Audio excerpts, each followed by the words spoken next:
Welcome to BVR TV news. ఈరోజు మనం హనంకొండ జిల్లాకి రావడం జరిగింది. సో ఇక్కడ తెలంగాణలో ఫోన్ ట్యాపింగ్ గురించి మాట్లాడుకుంటున్నటువంటి ఆ తరుణంలో ఇప్పుడు రీసెంట్గా ఇంకొక మాట మాట్లాడుకుంటా ఉన్నారు చాలామంది. అదే మనుధర్మ శాస్త్రం గురించి.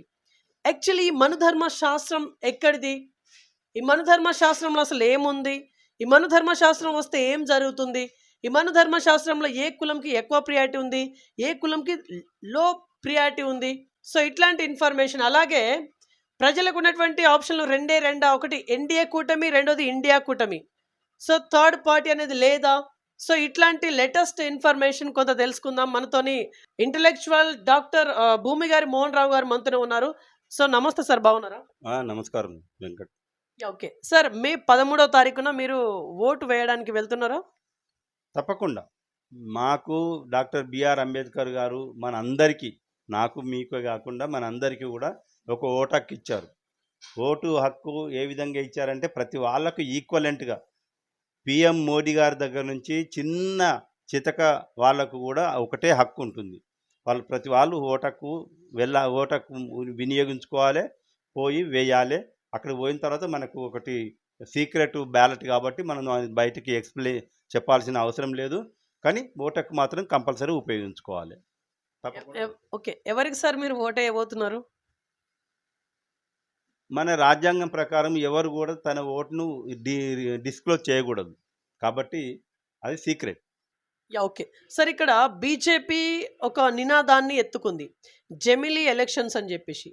సార్ యాక్చువల్లీ దీనిపైన మీ అవగాహన ఏంటిది? అంటే మీ ఒపీనియన్ ఏంటిది? యాక్చువల్లీ దీని గురించి మీరేం విశ్లేషించిల్లు? జమిలీ ఎలక్షన్స్ గురించి గత 2 సంవత్సరాల నుంచి మన భారతీయ జనతా పార్టీ ఆలోచిస్తున్నది. దాంట్లో జమిలీ ఎలక్షన్స్ కావాలంటే రాజ్యాంగం ప్రకారము రాజ్యాంగంలో కూడా కొన్ని మార్పులు చేయాలి. అది పార్లమెంట్ తీసుకునే నిర్ణయం. అయితే దాంట్లో ఒక ఎలక్షనే కావాలి, అది మంచిదే, ఓకే. కానీ మన భారతదేశంలో ఇన్ని కులాలు ఉన్నాయి కదా, భారతీయ జనతా పార్టీ తలుచుకుంటే, భారతీయ జనతా పార్టీ కావాలనుకుంటే కుల నిర్మూలన చేయమనండి. కుల నిర్మూలన మన బాబాసాహెబ్ అంబేద్కర్ చెప్పిన విధంగా కుల నిర్మూలన చేయాలి అని ఎప్పుడో చెప్పాడు. ఇప్పుడు ఒకటే కులము, ఒకటే మతం అని చెప్పండి, అది కావాలనుకుని భారతీయ జనతా పార్టీ చేయొచ్చు. ఓకే, మీ మనసులో ఏం రన్ అవుతా ఉంది ఈసారి సెంట్రల్లో ఏది ఫామ్ అయితే బెటర్ అని మీ అకార్డింగ్ టు యువర్ ఒపీనియన్? మనకి ఇప్పుడు 10 సంవత్సరాల నుంచి బీజేపీ గవర్నమెంట్ చూసాము, అనుభవించాము. ఈసారి మార్పు వస్తే బాగుంటుందని ఆలోచన.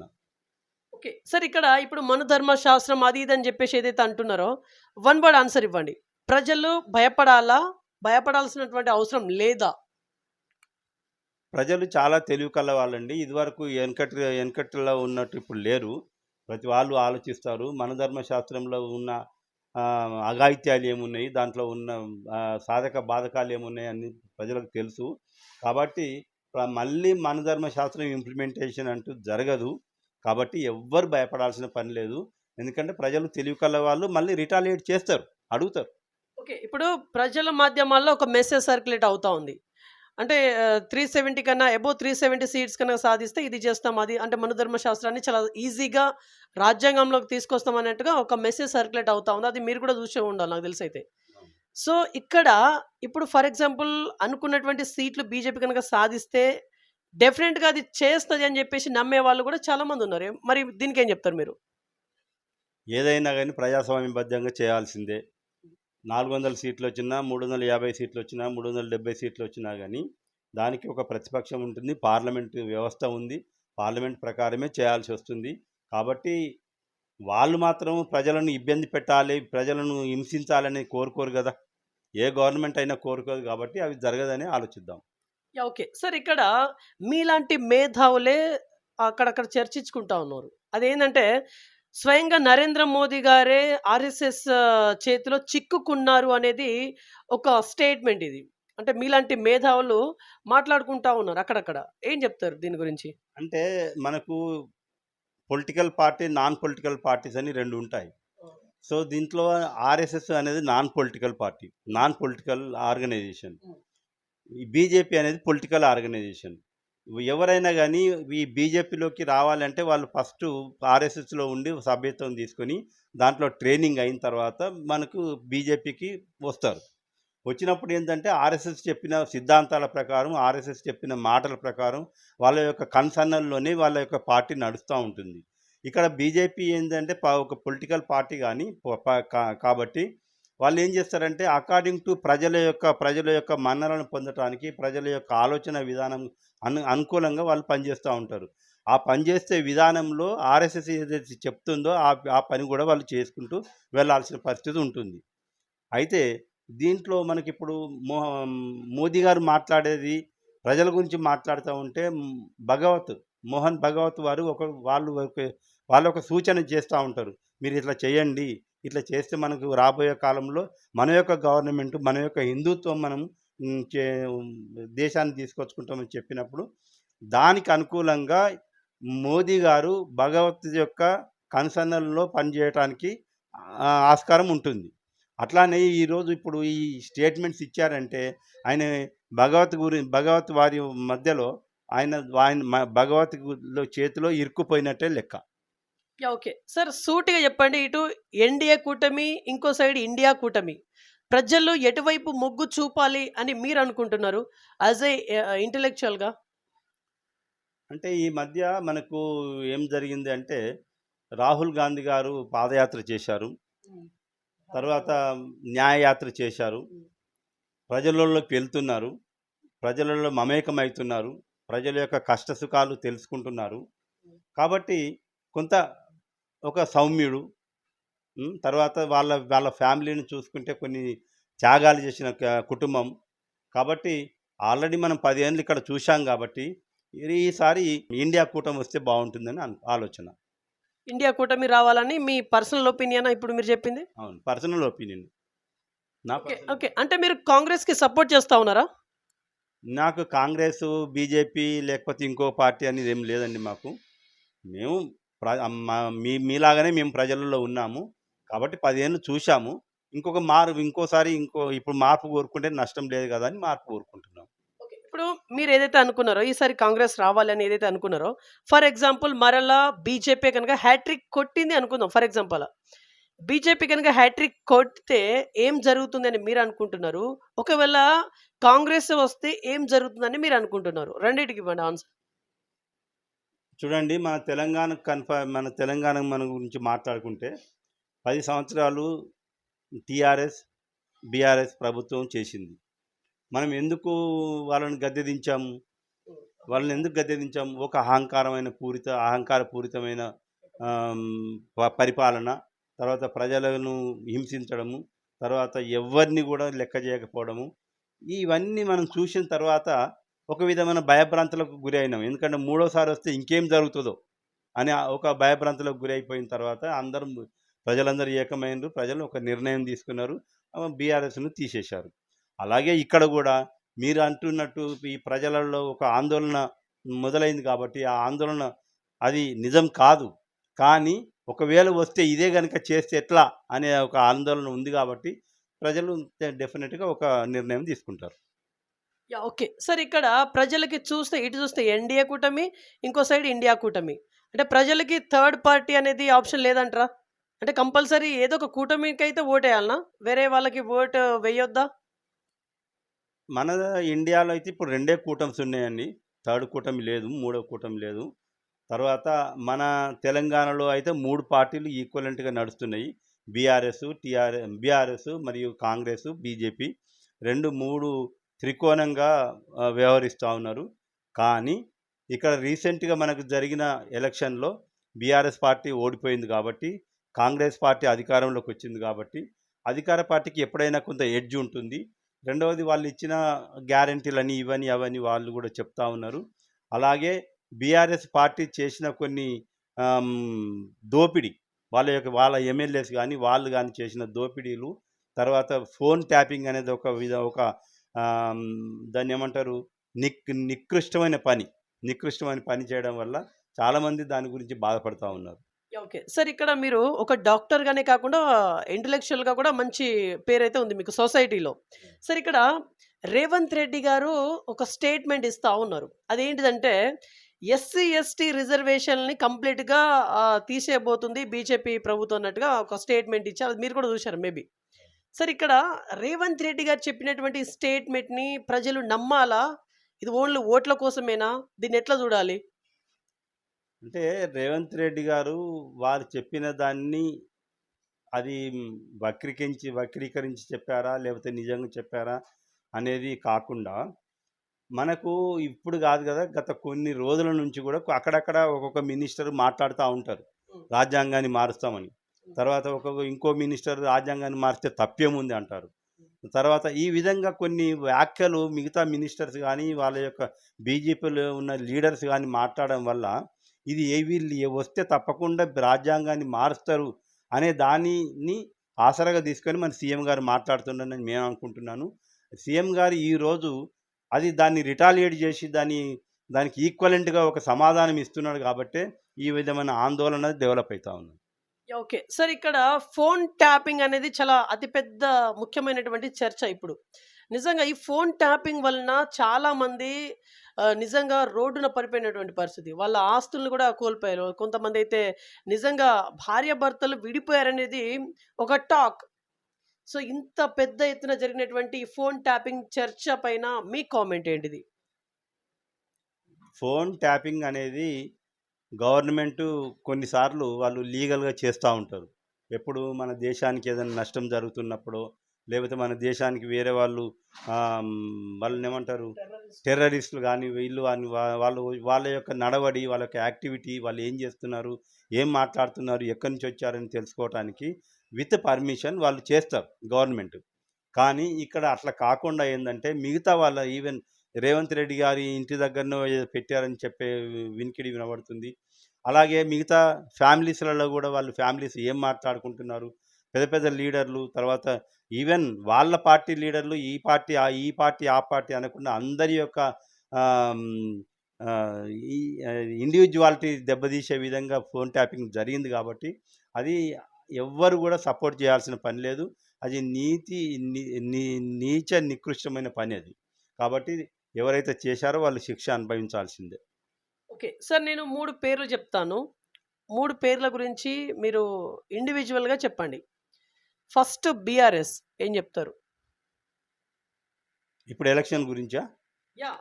వాటెవర్ మీ మీ ఇష్టం ఇంకా. బీఆర్ఎస్ అనే ఏదైతే పేరుందో, ఆ పేరు గురించి మీరేం చెప్పాలనుకుంటున్నారు? బీఆర్ఎస్ అనేది అది మార్పిడి చేసిన పార్టీ అది. మొదటి నుంచి ఉన్న పార్టీ టీఆర్ఎస్. ఎప్పుడైతే టీఆర్ఎస్ నుంచి బీఆర్ఎస్‌కి చేశారో వాళ్ళ యొక్క అది దాన్నేమంటారు? ఉనికి పోయింది. ఉనికి కోల్పోయింది. దానికి శాంక్టిటీ లేదు. ఎందుకంటే తెలంగాణ అనేది ఒక పెద్ద సెంటిమెంట్. తెలంగాణ సెంటిమెంట్ మీదనే మేమందరం పనిచేసినాము. నేను తెలంగాణ ఉద్యమంలో ఆహ్, మెడికల్ జాయింట్ యాక్షన్ కమిటీ చైర్మన్‌గా పనిచేశాను. అందరం నేనొక్కడినే గాదు గదా! ముసలి, ముతక, చిన్న, పెద్ద అందరూ గూడా ఆ ఉద్యమంలో పాల్గొన్నారు. మనం తెలంగాణ తెచ్చుకున్నాం. కాబట్టి బీఆర్ఎస్‌కు no future. Okay. Next BJP. BJP party national party. అలాగే దానికి అగెనెస్ట్‌గా అదర్ పార్టీ. సో, బీజేపీ అనేది ఇప్పుడిప్పుడే ఇంకా పెరుగుతున్న పార్టీ. ఆల్రెడీ మనకు 10 సంవత్సరాల నుంచి మనల్ని ఏలుతున్న పార్టీ. అది ఎట్లాగూ ఉంటుంది. కానీ ఇటువంటి అకృత్యాలు ఇటువంటివి చేయకపోతే బావుంటుంది. ఓకే. నెక్స్ట్ థర్డ్ వన్ వచ్చేసి కాంగ్రెస్ పార్టీ. ఏం చెప్తారు? Congress party the old party. మనకు స్వాతంత్రం వచ్చినప్పటి నుంచి ఉన్న పార్టీ. స్వాతంత్రం వచ్చినప్పటి నుంచి ఉన్న పార్టీలో దీంట్లో ప్రజలకు కొంత మేలు జరిగింది. ఎట్లా అంటే ఎస్సీ, ఎస్టీలకు వాళ్ళకి ఇండ్లు ఇవ్వడము, కొన్నిసార్లు భూములు పంచడము, వాళ్ళ యొక్క జీవన భృతి పెంచడము, ఆ విధంగా కొంత చేశారు కాబట్టి వాళ్ళు ఎప్పుడు గూడా వాళ్ళ యొక్క ఓట్ బ్యాంక్ మొత్తం కాంగ్రెస్ దిక్కే ఉంటుంది. మిగతా వాళ్ళు యాడ్ అయినప్పుడే కాంగ్రెస్ గెలుస్తుంది గానీ, ఆ ఒక్క చిన్న ఓట్ బ్యాంక్‌తోని కాంగ్రెస్ గెలవదు. కాబట్టి మిగతా యాక్టివిటీస్ గూడా వాళ్ళు చేసి, మిగతా వాళ్ళను ఆకర్షించుకుంటే, ఇక్కడ మన దగ్గర తెలంగాణలో టీఆర్ఎస్ పార్టీ ఉంది. ఈ టీఆర్ఎస్ పార్టీ యొక్క దానికి ఓట్ బ్యాంక్ ఉన్నది. ఆ ఓట్ బ్యాంక్ గనక కాంగ్రెస్‌కు మరలితే కాంగ్రెస్ గెలుస్తుంది. ఓకే. సార్ ఇక్కడ మన తెలంగాణ వరకే మనం మాట్లాడుకుందాం. తెలంగాణలో 17 లోక్‌సభ స్థానాలున్నాయి. ఈ 17లో బీఆర్ఎస్ ఎన్నిటిని కైవసం చేసుకుంటుందని మీరు అనుకుంటున్నారు? అలాగే కాంగ్రెస్, బీజేపీ ఈ 3 పార్టీలు ఎన్ని స్థానాలని కైవసం చేసుకుంటుంది అని according to your opinion? BRS పార్టీకి మొన్నటి వరకు మేము బాగానే ఉంటుందని అనుకున్నాము. కానీ ఎప్పుడైతే ఎలక్షన్‌లో ఓడిపోయి వాళ్ళ ఎమ్మెల్యేసు భూములు ఆక్రమించుకోవడము, అవినీతికి పాల్పడడము, మిగతా ఏమి కార్యక్రమాలు చేయకూడదో అన్ని కార్యక్రమాలు చేశారు. కాబట్టి ఈసారి బీఆర్ఎస్‌కు ఏం వస్తాయని నా నమ్మకం లేదు. ఏమన్నా వస్తే అక్కడ ఇక్కడ ఏమన్నా వస్తే 1 or 2 that's all. Okay. Next Congress, BJP చెప్పండి. బీజేపీకి సింగిల్ డిజిట్ వస్తదండి. ఎందుకంటే వాళ్ళకు ఓట్లు పెరుగుతాయి. సీట్లు అంతగా పెరగవు. ఓట్లు పెరుగుతాయి. సీట్లు పెరగవు. అది కూడా మ్యాక్సిమం 1 డిజిట్ 9 లోపలనే. మిగతా కాంగ్రెస్‌కైతే డబుల్ డిజిట్ దాటుతది. డబుల్ డిజిట్స్ అంటే అంటే 12, 13, 14 అంటే ఒక ఫిగర్ చెప్పండి. 11-16 ఆ మధ్యలో ఎక్కడ ఏదైనా కావచ్చు. ఓకే. ఇప్పుడు ప్రజలకి సూటిగా ఏం చెప్పాలనుకుంటున్నారు మీరు? ప్రజలని నేను కోరేది ఏంటంటే ప్రజలు విజ్ఞులు. వాళ్ళకి అన్ని విషయాలు తెలుసు. అన్నీ ఆలోచిస్తారు. అకార్డింగ్ టు తప్పకుండా మీరందరూ ఓటింగ్‌లో పాల్గొనాలి. పాల్గొని ఈసారి గనక ఎందుకంటే ఆల్రెడీ మనం 10 సంవత్సరాలు చూశాం. బీజేపీ గవర్నమెంట్ చూశాం. దాంట్లో మనకు చిన్న చితక ముసలి ముతకకు లేకపోతే సామాన్య మానవులకు ఒరిగింది మాత్రం ఏం లేదు. కాబట్టి ఈసారి మార్పు కోలుకోవాలని నేను కోరుతా ఉన్నాను. ఓకే. సార్ ఇక్కడ ఒక డౌట్ ఉంది. కొందరికి ఒక డౌట్ ఉంది. ఈ మనుధర్మ శాస్త్రం కనుక వస్తే ఈ మనుధర్మ శాస్త్రంలో ఏ కులంకి ఎక్కువ ప్రియారిటీ ఉంది? ఏ కులంకి తక్కువ ప్రియారిటీ ఉంది? ఇది కొంతమందికి ఉన్నటువంటి డౌట్. అంటే మనుధర్మ శాస్త్రంలో వర్ణ వివక్ష ఉంటుందండి. దాన్నే చాతుర్వర్ణం అంటారు. బ్రాహ్మణులు, క్షత్రియులు, వైశ్యులు, శూద్రులు అని 4 వర్ణాలు ఉంటాయి. ఈ 4 వర్ణాలలో బ్రాహ్మణ వర్గము బ్రాహ్మణులు మొత్తాన్ని పాలించాలని దాంట్లో ఉన్న మనధర్మ శాస్త్రంలో చిన్నవాడు చదువుకోకూడదు, చిన్నవాడు ఏదన్నా ఈ వేరే వాళ్ళని పెళ్లి చేసుకోకూడదు, వేరే వాళ్ళకి చూడకూడదు, ఒకవేళ పెళ్లి చేసుకుంటే వాళ్ళను చంపేయాలనే అటువంటిది మనధర్మ శాస్త్రంలో ఉన్నాయి. కాబట్టి మనధర్మ శాస్త్రాన్ని మళ్ళీ ఈసారి మన భారతదేశంలో ఇంప్లిమెంట్ చేయడానికి ఆస్కారం లేదు. అది కాదు, కాని పని. ఎందుకంటే ప్రజలు విఘ్నులైపోయారు. అందరికీ కూడా తెలుసు. రాజ్యాంగబద్ధంగా మన దేశాన్ని పరిపాలిస్తున్నారు. కాబట్టి అకార్డింగ్ టు రాజ్యాంగమే మనం పరిపాలన కొనసాగుతుంది. కాబట్టి మన ధర్మశాస్త్రం మళ్ళీ వచ్చే ప్రసక్తి లేదు, రాదు. దాని గురించి ఆందోళన పడాల్సిన పని లేదు. ఓకే. సార్ ఇక్కడ బీజేపీకి ముస్లిం ఓట్లు అస్సలకి పడవని చెప్పేసి ఒక వర్గం అంటా ఉంది. యాజ్ ఏ ఇంటెలెక్చువల్గా మీరేం చెప్తారు దీని గురించి? నిజంగానే ముస్లిం ఓట్స్ ఈసారి బీజేపీకి పడవా? అయితే కొన్ని ఏరియాలలో ముస్లిమ్స్, హిందూస్ అన్నదమ్ముల్లాగా ఉంటారు.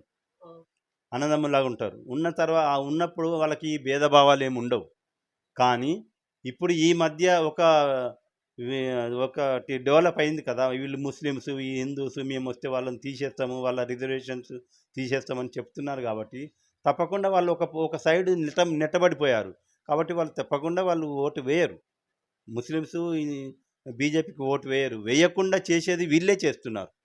ఓకే. మరి ముస్లిం ఓట్స్ ఎవరికి పడతాయి అనుకుంటున్నారు? ఆబ్వియస్లీ కాంగ్రెసేనా? ముస్లిం ఓట్స్ ఇదివరకు ఎప్పుడు కానీ బీఆర్ఎస్కు తర్వాత కాంగ్రెస్కు ఈక్వల్గా పడినాయి. కానీ ఈసారి బీఆర్ఎస్ పార్టీ కనుమరుగైపోతుంది. కాబట్టి దానికి సెంట్రల్ ఎలక్షన్స్. ఈ సెంట్రల్ ఎలక్షన్స్లో బీఆర్ఎస్కు సెంట్రల్లో పని లేదు. కాబట్టి అక్కడికి పోయిన తర్వాత ఎవరికో వాళ్ళు సపోర్ట్ చేయాలి. కాబట్టి అక్కడ వీళ్ళకి పని లేదు. కాబట్టి వాళ్ళు మెజారిటీగా ముస్లిం ఓట్స్ కాంగ్రెస్కు మళ్ళుతాయి. ఓకే. సార్ ఇక్కడ పొలిటికల్ పరంగా ఇప్పుడున్నటువంటి రాజకీయం చాలా నీచంగా తయారవుతుంది అన్నట్టుగా మీలాంటి మేధావులు చెప్తా ఉన్నారు. ఎందుకు ఇట్లాంటి స్టేట్మెంట్స్ అనేది ఎందుకు ఇస్తా ఉన్నారు మీలాంటి మేధావులే? మనము చూస్తూ ఉన్నాము, అనుభవిస్తూ ఉన్నాం. ఎవరైతే ఈ రాజకీయ నాయకులు లేకపోతే మన ప్రజాప్రతినిధులాగా ఎన్నుకోబడిన తర్వాత వాళ్ళ యొక్క ప్రజల యొక్క బాగోగులు చూడకుండా వాళ్ళ సొంత లాభం గురించి డబ్బులు ఖర్చు పెట్టి, డబ్బులు పంచి ప్రజాప్రతినిధి అవుతుండ్రు కాబట్టి వచ్చిన తెల్లవారి నుంచే మేము డబ్బులు పంచాం కాబట్టి మీరేమన్నా మాకు పుణ్యానికి ఓటేశారా అనే ఉద్దేశంతో వాళ్ళ యొక్క ధనార్జన గురించి వాళ్ళు ఈ విధంగా చేస్తూ ఉన్నారు. కాబట్టి మనకు ఈ దాని మీద నమ్మకం పోతా ఉన్నది. రాజకీయ నాయకులు అనగానే ఒక విధమైన జుగుప్సాకరమైన ఆలోచన డెవలప్ అవుతుంది కాబట్టి మనము వాళ్ళని నమ్మలేకుండా ఉన్నాం. కానీ ఎట్టి పరిస్థితుల్లో ఎవరినో ఒకరిని ఎన్నుకోవాలి కాబట్టి ఒక మంచి రాజకీయ నాయకుని ఎన్నుకోవడానికి మనం ముందుకు రావాలి. ఓకే. ఇప్పుడు మీ పార్లమెంట్ వరంగల్ పార్లమెంట్. మీ వరంగల్ పార్లమెంట్‌లో ఏ పార్టీ ఈ వరంగల్ సీట్‌ని కైవసం చేసుకుంటుందని మీరు అనుకుంటున్నారు? మీ పార్లమెంట్ గురించే మనం మాట్లాడదాం. వరంగల్ పార్లమెంట్‌లో 3 పార్టీలు పోటీ చేస్తున్నాయి. ఒకటి కాంగ్రెసు, రెండవది బీఆర్ఎస్, మూడవది బీజేపీ పార్టీ. అయితే నేను as a Madiga doctors forum ప్రెసిడెంట్గా మాట్లాడేది ఏంటంటే మాకు రాజ్యాంగపరంగా అంటే ఎక్కువ మెజారిటీ ఉన్న మాదిగలు దాదాపు 70 లక్షల వరకు ఉన్నారు. ఇక్కడ 70 లక్షల వరకు మాదిగలు ఉంటే వాళ్ళకి ఒక్కడికి కూడా ఒక సీటు రాలేదు. ఎక్కడ కూడా ఏ పార్టీ కూడా వీళ్ళకు కాంగ్రెస్ పార్టీ వీళ్ళకి ఇవ్వలేదు. సో మిగతా BRS party and BJP party ఇచ్చింది. కానీ అధికార పార్టీ ఎవ్వరికి ఒక మాదిగకి ఇవ్వకుండా మాదిగ ఉపకులం వాళ్ళకి ఇచ్చింది. అది కూడా ఏంటంటే కడియం శ్రీహరి గారు వాళ్ళు ఆయన చాలా పదవులు అనుభవించాడు. మేధావి, తర్వాత ఒక మినిస్టర్గా పనిచేశాడు, అన్ని పదవులు అనుభవించాడు. మళ్ళీ ఈసారి ఏంటంటే మళ్ళీ ఇంకో వాళ్ళ బిడ్డ కావాలని కోరుకోవడంలో మేమందరం బాగా హర్ట్ అయినాము. కాబట్టి మాదిగ కులానికి ప్రాతినిధ్యం లేకుండా అయింది. కాబట్టి జనరల్గా ఏంటంటే అధికార పార్టీలో ఉన్న వాళ్ళని గురించే అడుగుతూ ఉంటారు, ప్రతిపక్ష పార్టీల గురించి మనం అడగడం. కాబట్టి అధికార పార్టీని మేము అడిగింది ఏంటంటే మాదిగ క్యాండిడేట్కు సీట్ ఇవ్వమని. 3 రిజర్వేషన్ పార్టీలు మన తెలంగాణలో ఉంటే 3టికి కూడా ఇవ్వలేదు. కాబట్టి మేము అడిగాము, సీఎం గారిని కూడా కోరుకున్నాము, కానీ అది కూడా జరగలేదు. ఇక్కడ అయితే మాదిగలు వ్యతిరేకత చూపిస్తూ ఉన్నారు. చూద్దాం, ఇంకా 10 రోజులు ఉంది టైము. ఈ 10 రోజులలో ఏ విధంగా మారుతుందో తెలియదు. ఓకే. అంటే ఇప్పుడు 70 లాక్స్ ఇప్పుడు ఏదైతే మాదిగ ఓటర్స్ ఉన్నారో వెయ్యరా? మీరు ఓట్ అనేది వెయ్యరా? వెయ్యరు అనేది 100% చెప్పలేము. బట్ వాళ్ళ బాధ, మనోవేదన గురైండ్రు. కాబట్టి ఒక విధంగా తర్వాత మళ్ళీ అందరూ వచ్చి మాట్లాడము, వాళ్ళని కన్విన్స్ చేయడం వల్ల మీకు మా సీఎం గారు కూడా ఇదివరకు ఏదో ఇది ఇచ్చాము అది ఇచ్చామని చెప్పారు. అయినప్పటికీ కూడా లాస్ట్ వరకు మారి మళ్ళీ కాంగ్రెస్కి ఓటు వేయొచ్చు, నేను కాదనలేను. చేంజ్ అవ్వదు ఇక, అంతే. ఏది కూడా చేంజ్ అవ్వదు. ఇప్పుడు ఏం చెప్తారు మీరు? ఏది చేంజ్ కాకుండా ఉండదు. ఎందుకంటే ఇప్పుడు మనకు తెలంగాణలో అధికార పార్టీ కాంగ్రెస్ ఉంది కాబట్టి మేజర్గా కాంగ్రెస్ గెలుచుకుంటుంది. మేజర్ సీట్లు కాంగ్రెస్ గెలుచుకుంటుంది కాబట్టి వరంగల్లో కూడా కాంగ్రెస్ గెలిస్తే గెలవచ్చు. Okay sir, last and finally ఇప్పుడు ఈ ఇంటర్వ్యూ సందర్భంగా మీరు ఏం మెసేజ్ ఇవ్వాలనుకుంటున్నారు? Final one. ఇంకా ప్రజలందరినీ నేను కోరేది ఏంటంటే అందరూ తప్పకుండా ఓటు వేయాలి, ఓటు హక్కు వినియోగించుకోవాలి. మనకు డాక్టర్ బిఆర్ అంబేద్కర్ గారు ఇచ్చిన హక్కు. అదేవిధంగా స్త్రీలకు ఓటు హక్కే లేని పరిస్థితులలో మనకు బిఆర్ అంబేద్కర్ గారు ఓటు హక్కు ఇచ్చారు. కాబట్టి స్త్రీలు, పురుషులు ఎవరైతే 18 సంవత్సరాలు దాటిన వారు అందరూ ఉంటారో వాళ్ళందరూ కూడా ఓటు హక్కు వినియోగించుకొని ఓట్లు పాల్గొనాలని కోరుతున్నాను. రైట్. సో ఇదండి ఇవాళ ఇంటర్వ్యూ. నెక్స్ట్ మరొక ఇంట్రెస్టింగ్ మరి ఇంపార్టెంట్ అవుతాం. మీరు చూస్తున్నాను BVR TV news. Until then bye, take care.